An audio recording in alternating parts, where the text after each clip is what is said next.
ছাদ বাগানে লাগিয়ে ফেলেছি স্ট্রবেরি। ছাদ বাগানে স্ট্রবেরিও ফুটে গেছে। এবার আর বাজার থেকে স্ট্রবেরি কিনবো না। স্ট্রবেরি এবার গাছ থেকে তুলে টপ করে মুখে দিয়ে দেবো। দেখো এইদিকে একটা গাছে স্ট্রবেরি, ছোট্ট কিউট একটা স্ট্রবেরি হয়েছে। স্ট্রবেরিটা ধীরে ধীরে বাড়ছে। তো অন্যদিকে আবারও একটি ফুল ধরেছে, সেই ফুলের মধ্যেও স্ট্রবেরি হচ্ছে। দেখি শেষ পর্যন্ত কি হয়। ফলটিতে ফাঙ্গাস লেগে যাওয়ার জন্য, তার কারণে আমি গাছের গোড়ায় খড়ের কুটোকে ছোট ছোট করে কেটে গাছের গোড়াতে দিয়ে দিয়েছি, যাতে ফলটিতে ফাঙ্গাস লেগে না যায়, ফলটি নষ্ট হয়ে না যায়।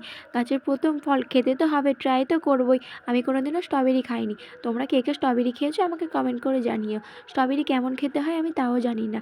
গাছের ফল প্রথম খেয়ে টেস্ট করে তোমাদের জানাবো কেমন খেতে, টক না মিষ্টি। স্ট্রবেরি গাছে আমি তো তেমন কিছু সার দিই না। ওই ওই সপ্তাহে একদিন করে খোল পচা জল, ব্যাস, আর কিছু দিই না। এদিকে একটা রান্নার থেকে আবার একটা চারাও তৈরি করে নিয়েছি। এই ছোট্ট চারা গাছটিও ধীরে ধীরে বড় হচ্ছে। দেখি শেষ পর্যন্ত স্ট্রবেরি হয় কিনা।